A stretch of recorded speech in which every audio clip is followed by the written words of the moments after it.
Everyone, and welcome to Saturday Night Crafting. Tonight I have some really fun, really quick and easy textured background ideas for you. I'm going to share with you how to make your background super simple paste that you can use to do it. I'm starting out with some watercolor card, not for any particular reason other than I really like the texture of the card. So I'm using this card just because it has a really awesome kind of background to it and I wanted it to go along with my texture paste. So to make the most simple kind of texture paste, I'm just using glue and gesso, which is white paint essentially. And to make it colorful, I'm going to use some of my ink refills, and I've got a whole bunch from a whole bunch of different companies, but I'm going to use my distress ink refills for this one today. Use whatever you've got in your stash, and I'm pretty sure probably food coloring would even work if that's all you've got. So I'm just putting down a little blob of glue. I'm not measuring, I'm not going for anything exact, and then roughly an equal blob of paint. Now I'm going to share with you, if you don't use the gesso, what it looks like and how it doesn't have any texture to it. So I'm going to share that in a few minutes. You'll see I did a couple cards with no paint in it, so no gesso. The gesso is really nice and thick, which kind of gives a really good texture.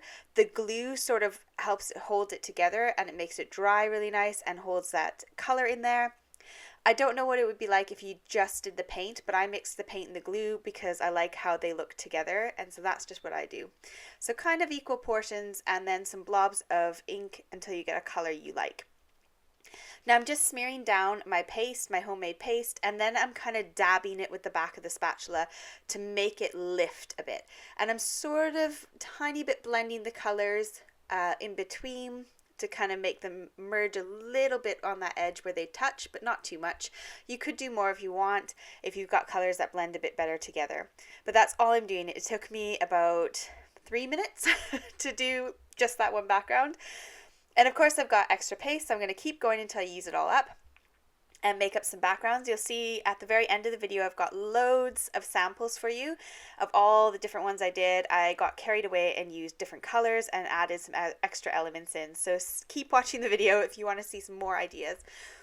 Literally, it's just blobbing it on and making it look as bumpy as possible, and it will retain that shape and dry that way.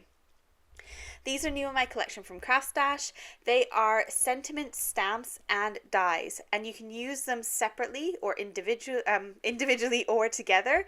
So it's quite cool. You get the die set, which comes with an outline die for your words, but you can also use it with the stamp. So if you don't want to use the die cut inside, you can take that background layer and you can put it right over top of your stamp, and you can die cut out your stamped image. So if you want to do some heat embossing, some colors that match your card, it's really nice and versatile.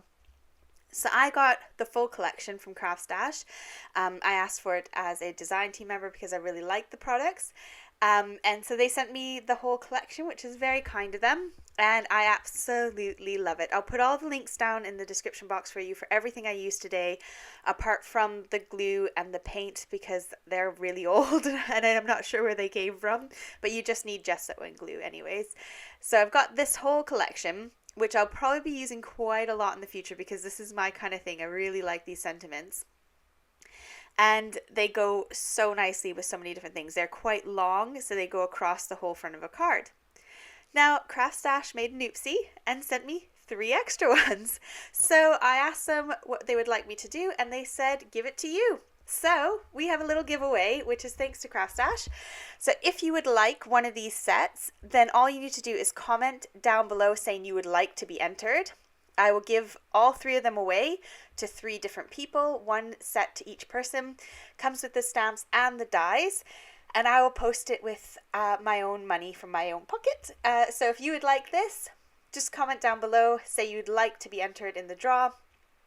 It'll run from today until February 5th at 11 p.m. my time, and then I will do a giveaway video announcing the winners. So make sure you watch that video, because I'll give you the instructions as to how to claim your prize, and it's worldwide.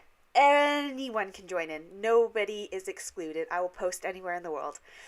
Okay, back to the crafting. This is all dry now. I popped it on top of my radiators while the heat was on, and they dried quite quickly actually. And they're very textured. This is the one where I used up the last bit of it and I just kind of smudged it all together, and I quite like how it looks anyways. So this is what it looks like when you use the white gesso in with the paint and your ink refill. If you don't, this is what you get. You get no texture, apart from the fact you can see the texture of the card underneath, and it is almost impossible to see the color because it's so concentrated. And I use the same amount of ink in all of them, and it's really difficult to see, but these are exactly the same, but one has got the gesso in it and one doesn't. So you can see it's so smooth. This one I tried for texture. Oh my goodness, I tried for texture and it's completely flat. It's totally smooth. I still make cards out of them anyways. At the end of the video you'll see them, but that's what I got. Then I went for the ombre look. So this is only one ink refill, and I did like 2 drops for the lightest color, and then I think like 5 or 6 drops for the medium color, and then about 10 drops for the darkest color.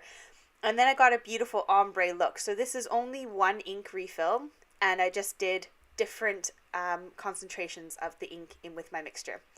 Then I thought, it's got glue in it, we can put glitter on it, and I got so excited. This is where I got well carried away. So I grabbed my glitter, which is an iridescent glitter, so it's a see-through glitter. It's not a colored glitter, it's not white glitter, it's iridescent, just see-through.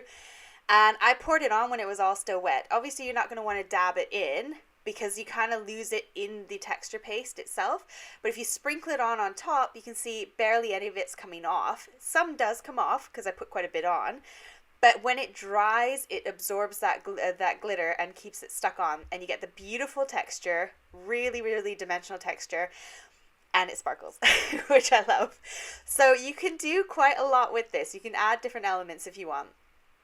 On the first card that I did, I used the Just For You, and I've got this glitter rainbow paper pad from from scrapbook.com, and I'll put all these links down below for you if you want to check them out. This is quite cool. So I have a lot of non-shed glitter, but it's all card, and this is very much paper, so it's really thin and super, super easy to die cut. Because normally I die cut out this non-shed glitter, and you really have to poke it out. You really have to get it out of the glitter because it's plastic and it kind of just doesn't want to cut as well. I found this stuff works really nicely, but it is very thin, so you'll see me struggle to pick it up off my little silicone mat in a second. But it is quite good. I'm really impressed with it. It cut really well and it didn't separate at all from the backing, like the glitter from the backing. Now I've got a silicone mat. If I can find it, I'll link it down below for you. And all I'm doing is using a blob of glue and then taking a piece of sponge. It came with some packaging that a friend got, and she gave me this whole bag of them, and I've been working through with them for about 10 years now. They're so handy. And I just take the sponge, I cut a little shape, and dab on the glue on the back of it so I can stick it down onto my little embellishment background, or my die cut background I should say. And then I can stick it onto my card. So I wanted this panel to kind of pop out a little bit more and have that bigger border on the top and the bottom. So it's the same length as my card, but I wanted to have the panel kind of go across the middle. So I just trimmed it down a little bit, stuck some glue on the back and just pushed it down nice and firmly, and it stuck beautifully to the card base. There's hardly any warping with the card, so that's quite nice. I got these from Amazon. I'll link them down below for Amazon in the US and Amazon in the UK. You get 10 sheets of these long strips, and they're really good because they're really skinny. So they're perfect for shaker cards.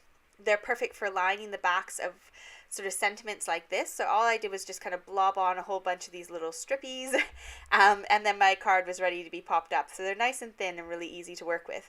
So if you're looking for some good ones, these are really good. I've been using them loads and I still have loads left. So I'm going to buy another pack because I just think it was a cracking bargain. But I'll put those links down there for you if you want to find them.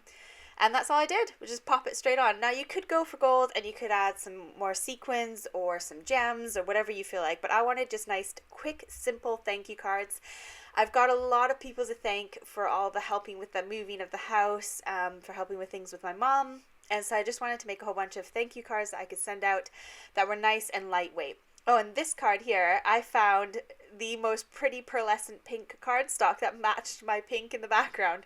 It was really lucky. So I stuck that straight on, and I love how it kind of blends in. Anyways, I'm going to leave you now and let you enjoy the photos and enjoy all the rest of my cards that I made. If you would like to join me over on Facebook, I'll put that link down below. I'll put my Instagram there for you. And I will put all the links to everything I used, and hopefully you will enter in the contest and maybe you'll win. So have a fantastic weekend. Can't wait to see you next time. Take care. Bye.